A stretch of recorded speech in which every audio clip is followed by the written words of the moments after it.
Hola familia, amigos, espero que estén pasando un día grandioso. Hoy continuamos con nuestra serie El Movimiento Jesús y la verdad estoy muy contento de poder continuar con esta serie, las cosas que estamos viendo y yo sé que Dios nos está hablando. Continuamos con esta serie que hemos llamado El Movimiento Jesús.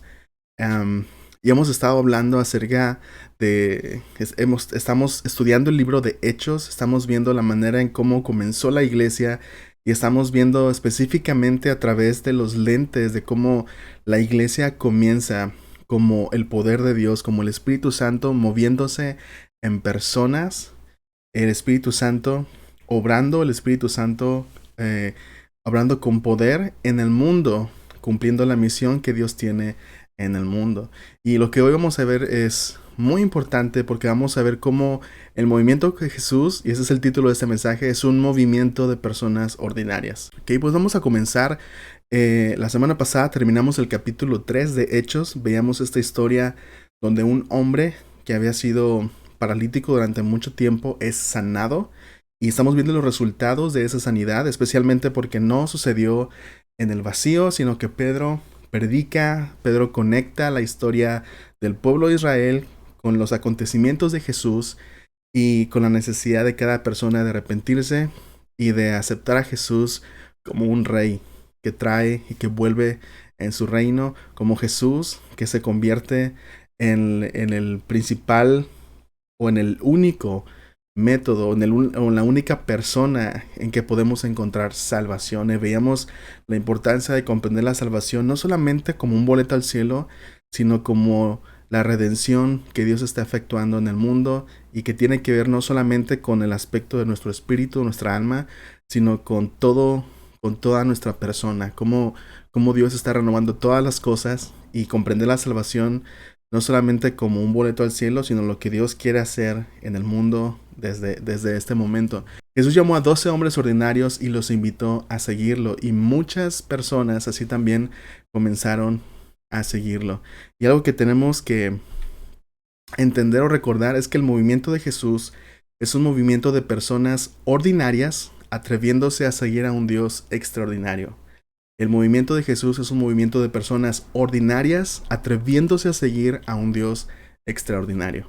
Hoy vamos a comenzar leyendo el capítulo 4 de Hechos y vamos a leer toda esta sección que vamos a estar viendo el día de hoy. Voy a estar leyendo esa sección. Síganme con su Biblia y voy a estar haciendo pausa en algunas partes solamente para explicarlas brevemente y después vamos a enfocarnos en tres cosas.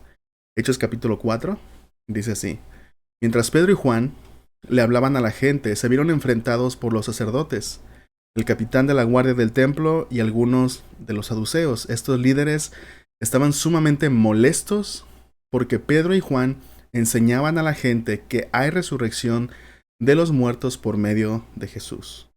Solamente como dato, los fariseos creían en la resurrección de los muertos al final de los tiempos, y obviamente había ciertas cosas específicas que creían, como que no todos iban a resucitar y solamente justos resucitarían una parte, y muchas otras creencias que a lo mejor no vamos a profundizar ahorita en ellas. Y los saduceos, por otra parte, no creían en la resurrección de los muertos. Y principalmente Juan nos dice que fue una de las razones por las cuales los arrestaron. Los arrestaron y como ya era de noche, los metieron en la cárcel hasta la mañana siguiente. Pero muchos de los que habían oído el mensaje lo creyeron. Así que el número de creyentes ascendió a un total aproximado de 5,000 hombres, sin contar a las mujeres y a los niños. Seguimos leyendo, versículo 5. Al día siguiente, el concilio, integrado por todos los gobernantes, ancianos y maestros de la ley religiosa, se reunió en Jerusalén. El sumo sacerdote Anás estaba presente junto con Caifás, Juan, Alejandro y otros parientes del sumo sacerdote. Hicieron entrar a los dos discípulos y les preguntaron: ¿con qué poder o en nombre de quién han hecho esto? Y esta pregunta es muy importante porque nos revela por qué se sentían amenazados ellos como autoridades. La pregunta es: ¿con qué poder o en nombre de quién han hecho esto? Y es muy interesante porque lo que el Espíritu Santo comienza a hacer no solamente tiene repercusiones en la vida de las personas, no solamente es acerca de la fe, sino que estamos viendo que de alguna manera lo que Dios está haciendo en el mundo en ese momento está volteando de cabeza, en este caso, los poderes. Y quienes están en poder se sienten amenazados por lo que Dios está haciendo en el mundo en ese momento. Y creo que es algo que es real incluso en nuestros tiempos, y que muchas veces el evangelio va a provocar que ciertas cosas se sientan como que se están volteando de cabeza. Y lo que estamos viendo es la primera oposición que va a enfrentar la iglesia primitiva en sus inicios. Entonces, continúa diciendo: entonces Pedro, lleno del Espíritu Santo, les dijo: gobernantes y ancianos de nuestro pueblo. Este versículo vamos a volver ahorita, así que subráyenlo, va a ser importante para este mensaje. Seguimos leyendo. Esas son palabras de Pedro. Nos interrogan hoy, versículo 9, por haber hecho una buena obra a un inválido. ¿Quieren saber cómo fue sanado? Déjenme decirles claramente, tanto a ustedes como a todo el pueblo de Israel, que fue sanado por el poderoso nombre de Jesucristo de Nazaret, el hombre a quien ustedes crucificaron, pero que Dios levantó de los muertos, pues es Jesús a quien se refieren las Escrituras cuando dicen: la piedra que ustedes los constructores rechazaron ahora se ha convertido en la piedra principal. En ningún otro hay salvación. Dios no ha dado ningún otro nombre bajo el cielo mediante el cual podamos ser salvos. Solamente a través del nombre de Jesús, y solamente a través de Jesús. Versículo 13. Los miembros del concilio quedaron asombrados. Subrayen este versículo porque vamos a volver a él también. Quedaron asombrados cuando vieron el valor de Pedro y de Juan, porque veían que eran hombres comunes, sin ninguna preparación especial en las Escrituras. También los identificaron como hombres que habían estado con Jesús. Sin embargo, dado que podían ver allí de pie entre ellos al hombre que había sido sanado, no hubo nada que el concilio pudiera decir. Así que les ordenaron a Pedro y a Juan que salieran de la sala del concilio y consultaron entre ellos. ¿Qué debemos hacer con esos hombres?, se preguntaban unos a otros. No podemos negar que han hecho una señal milagrosa, y todos en Jerusalén ya lo saben. Así que para evitar que sigan divulgando su propaganda aún más, tenemos que advertirles que no vuelvan a hablar a nadie en el nombre de Jesús. Entonces llamaron nuevamente a los apóstoles y les ordenaron que nunca más hablaran ni enseñaran en el nombre de Jesús. Pero Pedro y Juan respondieron: ¿acaso piensan que Dios quiere que los obedezcamos a ustedes en lugar de a Él? Nosotros no podemos dejar de hablar acerca de todo lo que hemos visto y oído. Entonces el concilio los amenazó aún más, pero finalmente los dejaron ir porque no sabían cómo castigarlos sin desatar un disturbio, pues todos alababan a Dios por esa señal milagrosa, la sanidad de un hombre que había estado lisiado por más de 40 años. Entonces esto es lo que vamos a meditar el día de hoy. Una vez más, el movimiento de Jesús es un movimiento de personas ordinarias siguiendo a un Dios extraordinario. Y hoy vamos a identificar 3 cosas necesarias que nos permiten a nosotros seguir a este Dios extraordinario. Este Dios extraordinario que es un Dios salvaje, y creo que solamente con algunos he profundizado en esta palabra de cuando decimos salvaje nos referimos a un Dios que no tiene límites, que no tiene barreras, que no tiene fronteras. Un Dios que no podemos encerrarlo en una caja, que no podemos encerrarlo en un método, que no podemos encerrarlo en una estructura, sino es un Dios que desea, que tiene una misión en el mundo y quiere hacerla, y la continúa haciendo, y es una misión que tiene que ver con traer redención a personas atrapadas en pecado. Y lo vemos en Jesús. Por eso Jesús decía acerca de los pecadores: he venido, los sanos no tienen necesidad de médico, son los enfermos los que tienen necesidad de médico. Este Dios extraordinario pone de cabeza al mundo, amenazando a quienes están actualmente en poder, y por eso necesitamos no ir solos, sino necesitamos esas 3 cosas para poder seguir a este Dios extraordinario. La primera cosa que vamos a necesitar es estar llenos del Espíritu Santo. Lo primero que vamos a necesitar es estar llenos del Espíritu Santo. Y vamos a ver eso en el mensaje, en los versículos que acabamos de leer. En Hechos capítulo 4, versículo 8, que les dije que subrayaran, dice así: entonces Pedro, lleno del Espíritu Santo, les dijo: gobernantes y ancianos de nuestro pueblo Y continúa Pedro hablando. Los discípulos ya habían recibido el Espíritu Santo, así como también creemos que toda persona que recibe a Jesús, toda persona que cree en Jesús, recibe el Espíritu Santo en su corazón. Pero otra cosa es estar llenos del Espíritu Santo. Pablo lo contrasta y Pablo dice, no se emborrachen con vino en lo cual hay disolución, en lugar de eso, sean llenos del Espíritu Santo. Es bien interesante cómo Pablo contrasta estas dos cosas. Si ingerimos suficiente alcohol, vamos a perder el control de nuestro razonamiento, vamos a perder el control de nuestras acciones y también de nuestras emociones, y prácticamente podríamos decir que si tomamos alcohol intencionalmente, obviamente para embriagarnos, lo que estamos haciendo es rindiéndonos ante el alcohol. Estamos diciendo al alcohol, ok, ya toma control de mi cuerpo, ¿no? Tomamos alcohol y sabemos las consecuencias y de alguna manera estamos rindiéndole el control sobre nosotros. Ser llenos del Espíritu Santo implica rendir nuestra voluntad y obediencia voluntariamente al Espíritu. Eso es ser llenos del Espíritu Santo. Tiene que ver con rendir completamente nuestra obediencia y nuestra voluntad al Espíritu para ser usados por Dios.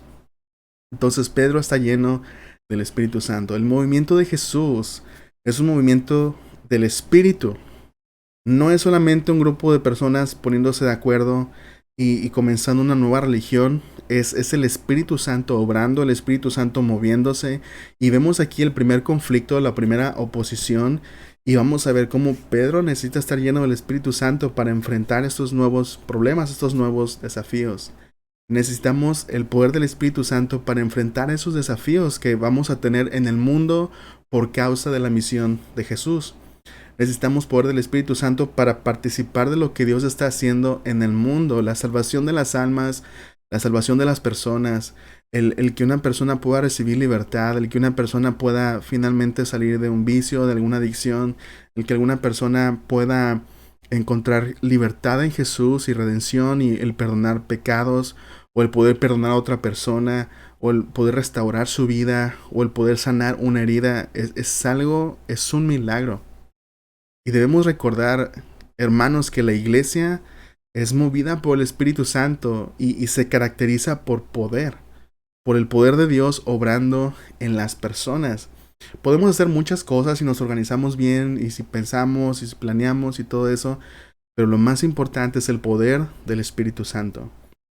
La salvación y libertad que Dios quiere llevar a las personas requiere de ese poder del Espíritu Santo y requiere que estemos llenos del Espíritu Santo. Así que Pedro, siendo un hombre ordinario como tú y como yo, sabía que necesitaba el poder del Espíritu Santo.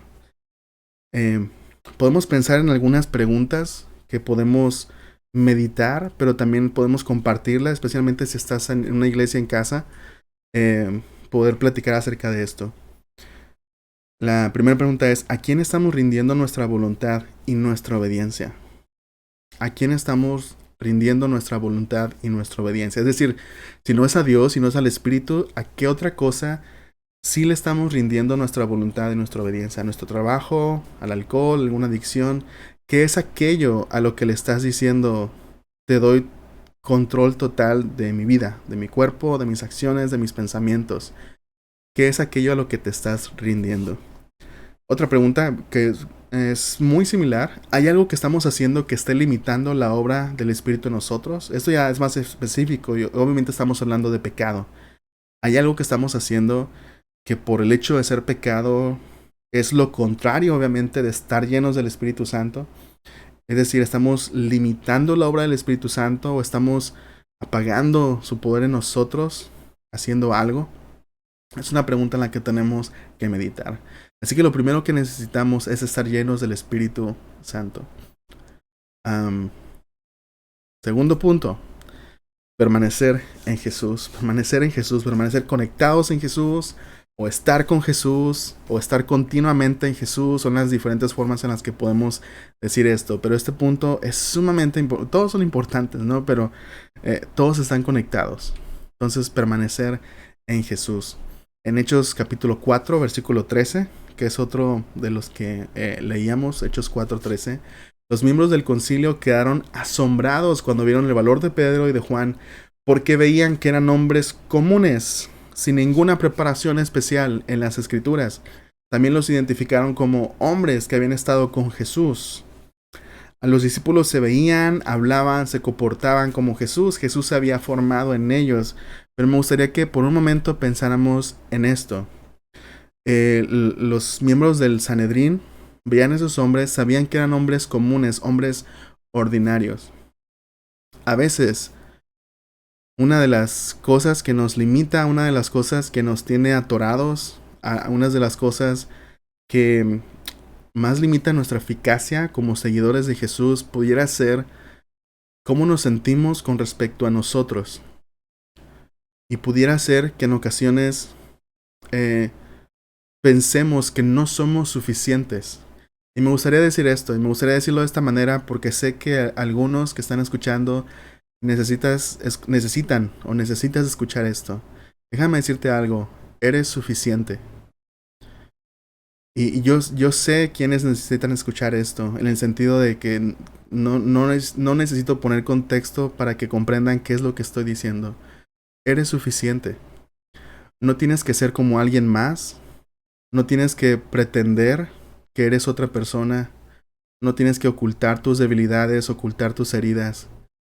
No tienes que pensar que por el hecho de no tener la habilidad que otra persona tiene o por no ser como esta otra persona, no eres suficiente. Sé que actualmente hay muchas personas en las iglesias y fuera de las iglesias también, hay muchas personas que sienten y piensan y creen que por su pasado, por sus errores o por otras cosas, que no tienen nada que ofrecer al mundo. Que no tenemos nada que ofrecer al mundo, que no hay nada en nosotros que Dios pueda usar, que no hay nada en nosotros que podamos ofrecerle a Dios, y que si quisiéramos ofrecerle algo a Dios, tendríamos que ser como esta otra persona, como otra mujer, como este otro hombre, como este otro siervo, como este otro pastor. Pero déjame decirte, eres suficiente. Y lo que quiero decir con eso es que Dios quiere usarte a ti. Personas ordinarias como tú y como yo, Jesús nos ha llamado a nosotros. Pedro y Juan, déjame decirte, eran personas que otros habían desechado. Eran personas que probablemente algunos de los miembros de este consejo del que estamos leyendo aquí, probablemente habían sido rechazados por ellos. Pedro, Juan y los otros apóstoles, los otros discípulos de Jesús eran personas que estos maestros de la ley veían y decían, esta persona no tiene madera para ser un maestro. Esta persona nunca va a hacer nada, o esta persona nunca va a tener nuestro nivel. Esta persona no puede ser usada por Dios. Esta persona no tiene nada que ofrecerle al mundo y esta persona no tiene nada que ofrecerle a Jesús. Y vemos a Pedro y a Juan. Y vemos a estos miembros del concilio asombrados porque sabían que eran hombres comunes. Déjame decirte, a Dios le gusta usar personas ordinarias. A Dios le gusta usar personas comunes como tú y como yo. Déjame decirte algo, Pedro. Este Pedro del que estamos leyendo ahorita, solamente unas semanas atrás había negado a Jesús antes de ser crucificado. Solamente unas semanas atrás, no sabría decirte cuántas, pero eran pocas semanas, unos 2 o 3 meses atrás, había negado a Jesús. Y ahora lo vemos, sí, diferente. Pero es el mismo Pedro que negó a Jesús. El mismo Pedro que falló, el mismo Pedro que cayó. Y aún así, cuando Jesús se vuelve a encontrar con él, no lo desecha, sino que le dice, Pedro, ¿me amas? Y le hace esta pregunta 3 veces, como dándole una oportunidad para que Pedro vuelva a reafirmar su amor. Y Jesús le demuestra que quiere usarlo. Dios quiere usarnos y eres suficiente en ese sentido de que Jesús quiere usarte. No tienes que ser otra persona, no tienes que tener más, no tienes que tener cierta preparación. Jesús quiere usarte. Hay una frase que leí hace poco que decía, Jesús tal vez está en tu corazón, pero tu abuelo aún está en tus huesos. Jesús tal vez está en tu corazón, pero tu abuelo aún está en tus huesos. Es bien interesante porque los miembros del concilio reconocieron que Pedro y Juan habían estado con Jesús. Y es una expresión similar cuando decimos, ¿cómo se parece este niño a su papá? ¿Cómo se parece a su mamá? ¿No? O Sacolo Carrillo, o Sacolo Marín. Lo que estamos diciendo es, ese niño por de dónde viene, ¿no? Por su genética o por las personas que lo crían, que lo forman, es igualito, ¿no? Podemos verlo en sus palabras, en sus acciones, cómo habla, cómo camina, cómo se mueve, cómo actúa, cómo reacciona, las cosas que hace, las cosas que dice. Esto pasa cuando estamos con Jesús. Jesús tal vez está en tu corazón, pero tu abuelo aún está en tus huesos. Tenemos que reconocer que antes de ser formados por Jesús, fuimos formados por nuestro árbol genealógico, en el sentido espiritual, en el sentido psicológico, en el sentido mental, en el sentido de comportamiento, de las creencias. Fuimos formados por nuestra cultura, fuimos formados por nuestras experiencias. Y cuando llegamos a Jesús, podemos decir esta frase: Jesús tal vez ahora está en tu corazón, pero tu abuelo aún está en tus huesos. Es decir, todavía traes cargando muchas cosas que probablemente muchas de esas cosas, tal vez no todas, pero muchas de esas cosas probablemente vienes cargando mentiras, vienes cargando prejuicios, vienes cargando heridas que tal vez Jesús quiere transformar y que quiere redimir. Y qué tan importante es entonces el poder ser transformados por Jesús, ser formados a su imagen. Entonces, fuimos formados por todas estas cosas y Jesús desea transformarnos. Y parte de lo que Jesús hace es eso, precisamente es formarse en nosotros. Y me gustaría leer Juan capítulo 15, versículos del 1 al 4. Yo soy la vid verdadera, y mi Padre es el labrador. El que corta de mí toda rama, él corta de mí toda rama que no produce fruto, y poda las ramas que sí dan fruto, para que den aún más. Ustedes ya han sido podados y purificados por el mensaje que les di. Permanezcan en mí, y yo permaneceré en ustedes. Pues una rama no puede producir frutos si la cortan de la vid, y ustedes tampoco pueden ser fructíferos a menos que permanezcan en mí. Qué importante es recordar esto de la permanencia. Y me gustaría decir eso también. No son nuestros esfuerzos por ser diferentes lo que nos transforma. Es el estar con Jesús continuamente. Obviamente implica esfuerzo, pero qué importante es recordar que no se trata de... ¿Cómo decirlo? Muchas veces ponemos más esfuerzo en tratar de cambiar que el simple hecho de estar con Jesús, de pasar tiempo con Jesús, el simple hecho de permanecer en Él y dejar que la transformación suceda en ese proceso de estar con Él. Así como decimos, ¿cómo se parece ese niño a su papá? O ¿cómo se parece a su mamá? Muchas veces sabemos que lo que hace o lo que dice el niño no se está esforzando por hacerlo, simplemente es algo que nace porque ha pasado tiempo con estas personas, con su familia, y lo hace automáticamente, o comienza a formarse en él eso.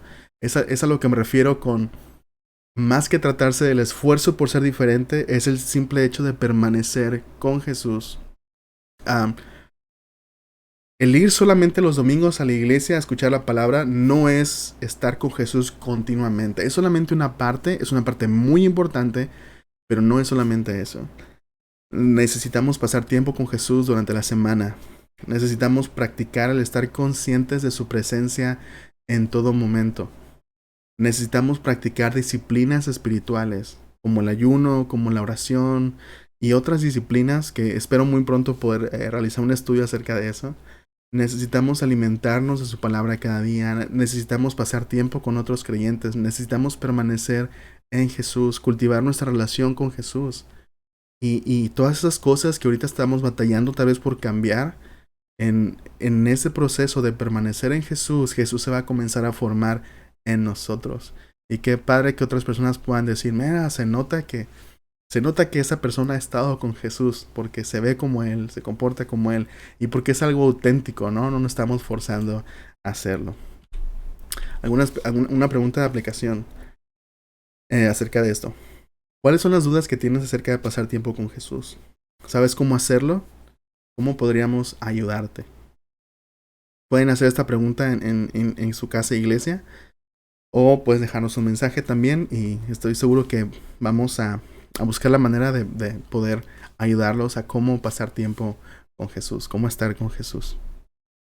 Vamos finalmente al tercer punto. La tercera cosa que necesitamos es valentía. es la valentía. Vamos a leer Hechos 4:13.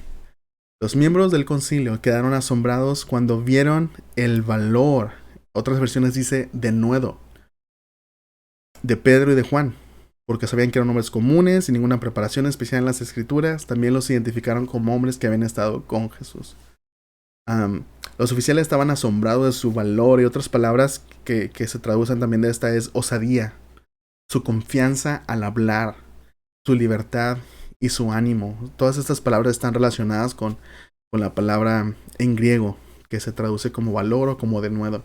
Entonces estaban asombrados por el valor de ellos. Y creo que es bien importante recordar la importancia del valor, porque incluso podemos estar llenos del Espíritu Santo, y obviamente el Espíritu Santo produce a nosotros un gozo y un ánimo. Podemos pasar tiempo con Jesús, haber sido formados por Jesús, pero en ocasiones aún vamos a sentir que nos tiemblan las piernas, aún vamos a sentir el peso del temor o de la dificultad de la tarea que tenemos enfrente. Y qué importante es entonces el valor. Qué importante es entonces el poder haber hecho estas dos cosas, estar llenos del Espíritu Santo y pasar tiempo con Jesús de tal manera que podamos echar mano de eso que tenemos en Jesús para adquirir valor. Aquellas cosas que pueden evitar que seamos valientes son lo que creemos de nosotros mismos, esas mentiras de Satanás. Los miembros del concilio le estaban diciendo a Pedro y a Juan, no pueden predicar acerca de Jesús. Y muchas veces eso es lo que Satanás hace en nuestras vidas de alguna manera. Tal vez no nos dice, tú no puedes predicar acerca de Jesús en el mismo sentido, pero sí nos dice, tú no puedes predicar en nombre de Jesús. No sabes cómo hacerlo. No tienes el conocimiento. Te van a rechazar. No tienes las habilidades. Deja que otro lo haga. O no, mira, tu testimonio no te ayuda. Te van a rechazar. Entonces, qué importante es el valor. Y solamente en Dios podemos encontrar esa valentía que necesitamos, porque Satanás intentará engañarnos, pero recuerda, eres suficiente. Jesús quiere usarte a ti como una persona ordinaria. Dios puede usarte y quiere usarte. Esta cuestión del valor me recuerda mucho a la historia cuando Jesús está en la barca de Pedro, y Pedro ha estado toda la noche pescando, está súper cansado en la mañana, y Jesús de repente le dice, echa la red al otro lado, ¿no? O primero le dice, boga mar adentro, vete mar adentro, echa la red otra vez. Y Pedro le dice, Señor, he estado toda la noche. Discúlpame, Jesús, pero yo soy pescador de profesión, tú eres carpintero, yo soy pescador, he estado aquí toda la noche, he estado echando la red toda la noche. ¿Qué diferencia va a hacer echar la red una vez más? ¿Qué diferencia va a hacer esto? ¿Qué diferencia va a hacer que lo haga una vez más? Ahorita ya es de día, los peces ya no están aquí. Pero algo bien interesante de Pedro es que le dice a Jesús, solamente porque tú lo dices, voy a hacerlo. Y qué importante es esa clase de obediencia. Una obediencia que no depende de que sé que va a dar resultado. Una obediencia que no depende de que incluso de que estoy creyendo en ese momento que es posible. Es una obediencia que dice solamente porque tú lo dices. Me cuesta trabajo creerlo, Jesús. La verdad, no pienso que vaya a pasar algo diferente. No sé cómo voy a resultar, pero solamente porque tú lo dices. Esa clase de valor, esa clase de osadía, esa clase de valentía, esa clase de ánimo y de denuedo, de decirle a Dios, oh, Señor, no estoy seguro del resultado, no estoy seguro de cómo va a pasar, no sé, he intentado otras veces, no ha resultado, pero solamente porque tú me lo dices. Eso es obediencia. Solamente porque tú me lo dices, lo voy a hacer. Finalmente, en esta sección de valentía, hay unas preguntas. ¿Hay algo que te haya permitido darte cuenta que necesitas valor? ¿Hay alguna situación en tu vida que pasó recientemente que te hizo darte cuenta, híjole, yo sabía que Dios quería que hiciera esto, pero no lo pude hacer?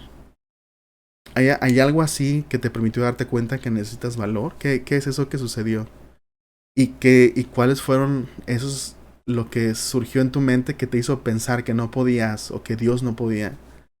¿Qué palabras usa el enemigo o tu propia mente para descalificarte? ¿Cuáles son esos mensajes que surgen cuando quieres hacer algo, cuando sabes que Dios te está llamando a hacer algo, pero que te detienen? ¿Cuáles son esos mensajes?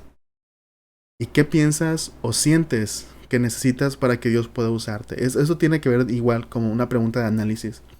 Cuando piensas, no puedo, ¿qué es eso que tu mente que esa voz te dice, no puedes, necesitas esto? ¿Qué es eso que te dice que necesitas?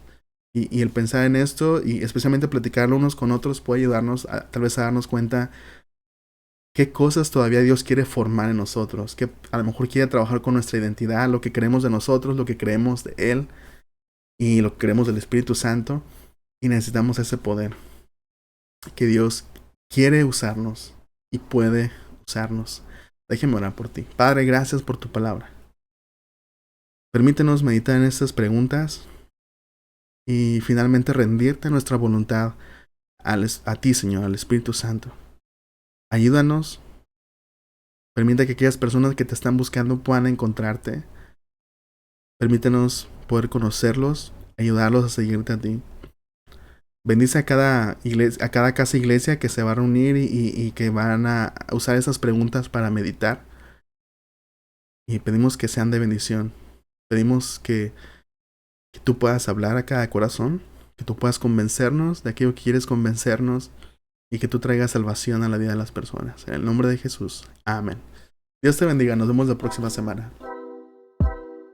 Gracias por quedarte con nosotros hasta el final del video. Si deseas recibir notificaciones de los videos que subimos, asegúrate de suscribirte al canal y hacer clic en la campanita. En la descripción del video encontrarás un enlace donde podrás descargar una guía de preguntas de aplicación que te ayudarán a profundizar y pensar en cómo aplicar a tu vida los principios que acabas de escuchar. Síguenos en nuestras redes sociales, nos encantaría conectar contigo. Todos los enlaces los encontrarás abajo en la descripción.